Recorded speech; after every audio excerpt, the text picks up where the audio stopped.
In this video, I'm going to share with you the 3 things you need to absolutely nail down in order to build a community that is amazing, that people want to be a part of and people want to stay a part of, and people want to tell their friends that they need to be a part of it too. So let's get cracking.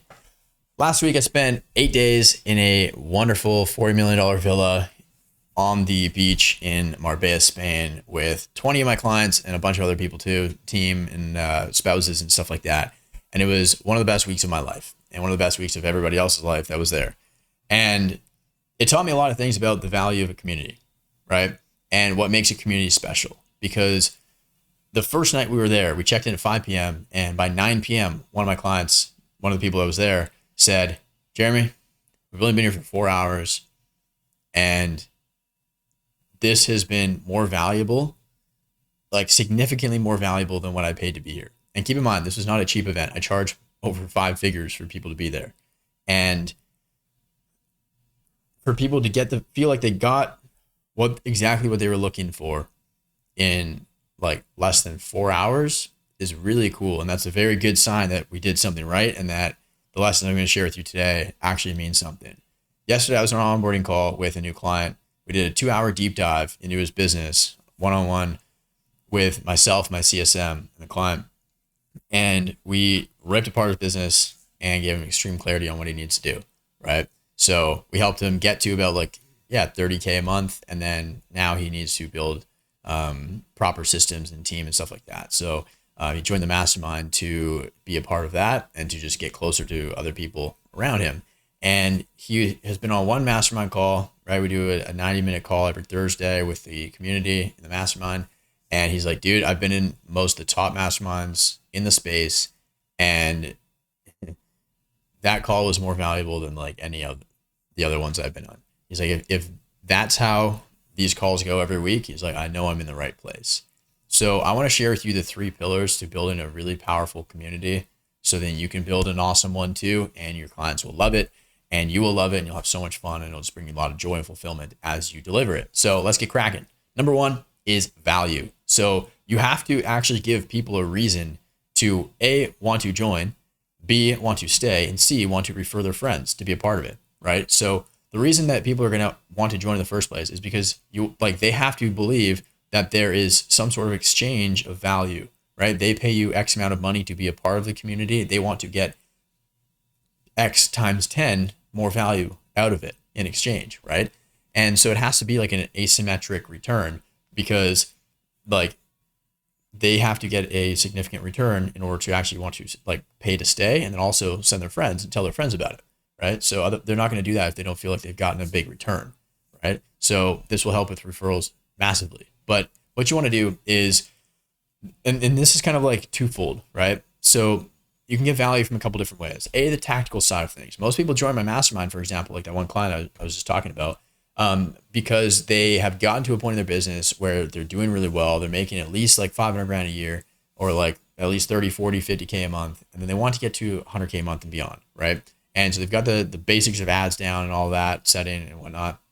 But now they have proper systems, team building, and really just to develop their leadership skills, right? That can't be taught in a course. That has to be taught through proximity and osmosis of other people as well, right? And I mean, you can learn all that stuff too, but actually applying it realistically and tactically is a completely different ballgame. And so that's one of the, that's the tangible side of why people join the mastermind, because they want the tangible deliverables, right? The tangible things. But the other side is proximity, right? They get value from proximity of other people that are further ahead than them. Most people in the mastermind are doing 50 to 120K a month, right? And so as a result, chances are if you have a problem, somebody else in there who's further ahead than you, who's doing it longer, who's just learned a lot more lessons and gotten further ahead, has also solved the problem that you're facing right now. And what's incredible is that the mastermind is no longer the Jeremy Pogue show, right? Which is awesome, because there's so many incredible people in there where you just get to hear a lot of different perspectives on how different people with different offers have solved the same problem. And that's where you really boil things down to the fundamental, universal level, where the principles just become universally applicable, right? And it doesn't matter what kind of business you run, business is business, and the principles apply, right? So, number 1, value. There's going to be the intangible side. the tangible side, which is the actual things that they want to learn and get out of it. And then the intangible side, the people that are in there, and just making sure that they get value from that. Number 2, alignment. You can have a lot of different interests, a lot of different hobbies. You don't have to you don't have to enjoy the same things as other people. But what's really important in a community, this is very, very crucial that you nail, is that you have extreme alignment in your values and your principles. Not only from you as a leader, but also the values, the principles, and the standards you hold for the community members as well, right? So when we were in Spain, imagine this: you spend 8 days with 28 other people. Chances of like something going wrong, somebody be just kind of like getting on your nerves, being annoying, like you can put on a mask for so long, but usually it comes off, right? The chances of that is very high. And I was talking to one of my mentors, and like I was telling him about the trip. Like we were on a private jet together like a month ago, and I was telling him about the trip. He's like, "Oh, dude," he's like somebody's probably gonna get on your nerves. Like it's a long time to spend with people, right? I'm like, yeah, I know, but like this group's really awesome. And sure enough, literally nothing went wrong. Literally nobody was annoying. Nobody felt like they didn't belong there. We didn't feel like anybody didn't belong there. And it was like, it just went so much better and smoother than I could have ever imagined. It was like just so surreal. But that's because the alignment in values and principles was so airtight. Everybody there shared the same values as the next person. We all have very similar perspectives, different perspectives, but similar values, right? And the values are the things that like we hold ourselves to, the things we believe in, the things we have conviction in, the way that we operate, the way that we carry ourselves, right? The way that we act. That's extremely important, right? The principles that we live our life by. When those are in alignment with your community, then people are going to feel like they found their home. People are going to feel like they found their tribe. And one of my clients, well, a bunch of them said this. They're like, I don't see myself ever not being a part of this community. You guys are just so, like, everybody here is just so incredible. And when you really nail the alignment, that's the result. That's the outcome that can happen. And it just becomes so much more fun too. Cause like, you can probably see, maybe you've been a part of like certain communities where it's like, it's just a mixed bag of a whole bunch of different people. Usually it's because the leader doesn't have very clear values and principles themselves, or they sacrifice the third point I'm about to mention as well, and they don't hold that to a high standard.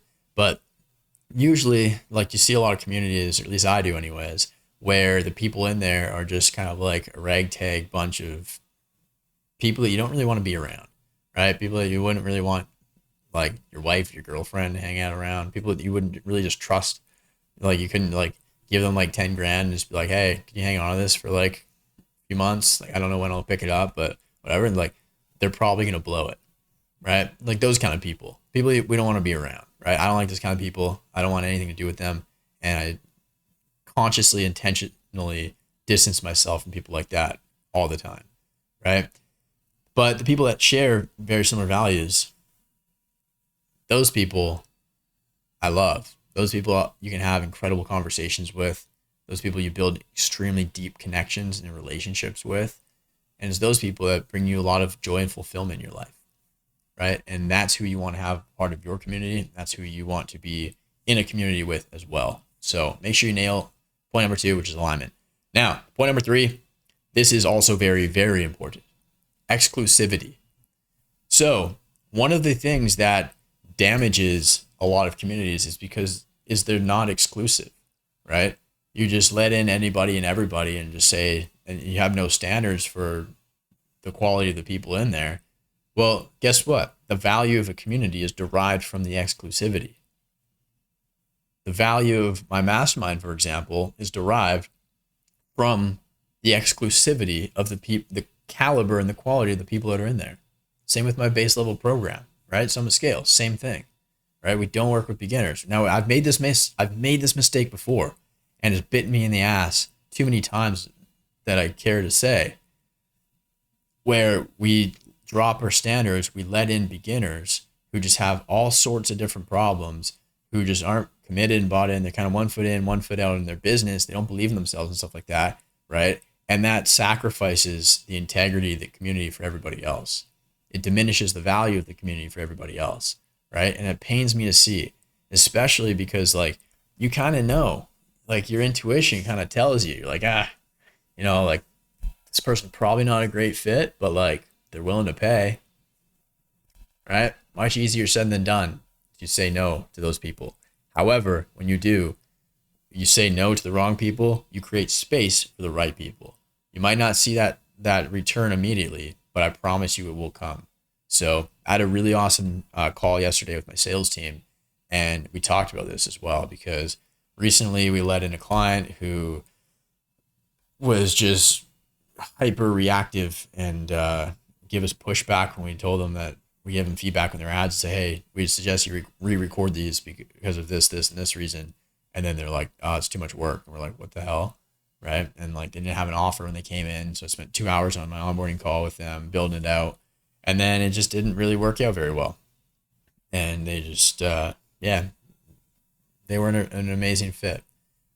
And we kind of saw that from the start, but we're not going to make that mistake anymore. Right. Because exclusivity is so important, because if you don't have it, then like you don't have value through proximity, which you talked about in point number 1. You don't have alignment in your values and your principles, because if you just let in anybody and everybody, then like what value is there in your community, right? People don't feel like they're home because they don't feel like they found their tribe at all.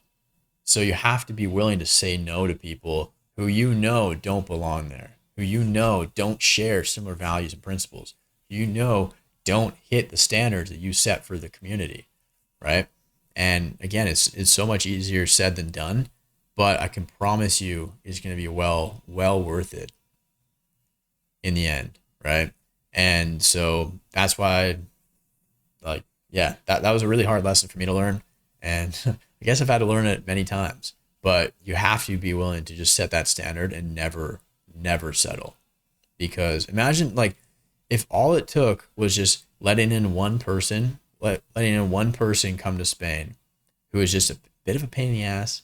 Maybe they were just like, I don't know, they just carried themselves kind of weird, and they just didn't have the same values as us, and they were just kind of like a shady person or something like that. Imagine if I let one person come, spend a week together, they would drive everybody there nuts. It would severely diminish the value of the community, the value of the mastermind itself, the value of the whole week. It would just lower it a little bit. And then people would look back and they'd remember that one negative person that was there that wasn't really a great fit. And then now when I talk about hosting the next client retreat, then people are going to kind of like question it a little bit. People would like second guess and be like, well, I don't really want to go if this person's going to be there. Right. And so that's my responsibility as a leader, and it's yours as well. If you're doing similar things, if you're building a community, right, it's your responsibility to your members of the community to hold that standard very high and don't settle, and hold that line, right? Have that exclusivity and be proud of it, right? You're not for everybody, and not everybody's for you, and that's okay, right? There's nothing wrong with that. It's actually a good thing, because that exclusivity just makes it feel like your community is like their tribe, and it's like they finally found their home. And especially like an online thing too, it's like building a business can be very lonely, right?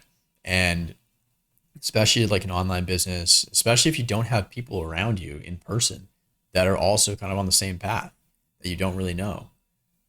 And when you find the right people and you find those internet friends that you really just bond with, and you find a really strong, deep connection with them, and you build that, you cultivate that, that's something special, right? So I'm going to be doing a hell of a lot more in-person stuff moving forward, because it's just so much, it's so much more enjoyable. It's so much fun. It brings me a lot of fulfillment as well, because I just love bringing people together and just like hosting, and like, I don't know why I've always been like that. But it brings me a lot of joy and fulfillment and happiness to do that. And I just loved those like 4 a.m. conversations where you're just sitting around with like 7 or 8 people smoking some cigars. Maybe some people are having a couple drinks, and you're just like, yeah, you just go so deep. And that's where the magic happens. That's where the real money is, right there. And I don't want to do that once a year. I want to do that every couple months and provide that space and hold that space for other people to experience that too, right? But one thing that you got to be careful with volume, right, as you scale and as you grow and you do more and you work with more people, is you have to like find that balance between that exclusivity and that volume. Because again, if you just let in everybody and anybody, then like you don't actually have a valuable community. So anyways, I hope to see you at the next one. It is client only because again, we don't want to just like, we had to vet every person that we want to let come, because if we just let anybody and everybody come, then the events are going to suck and the community is not going to be that fun. And honestly, I just want to enjoy it anyways if people suck. So we don't want that. But anyways, that's it for the video. If you want to get my help to scale your coaching business and build your community and get a ton of more people coming in as well, that are actually in alignment with you, share similar values, and are kind of in the right headspace as well, and then whatnot, then check out the main video on my channel. It breaks down the entire process, funnel, program, everything like that, all the info you need. Lots has changed since then. So if you want to just book in a call, links down below in the description, and we will fill you in there. But aside from that, hope you got some value from the video. See you in the next one. Bye.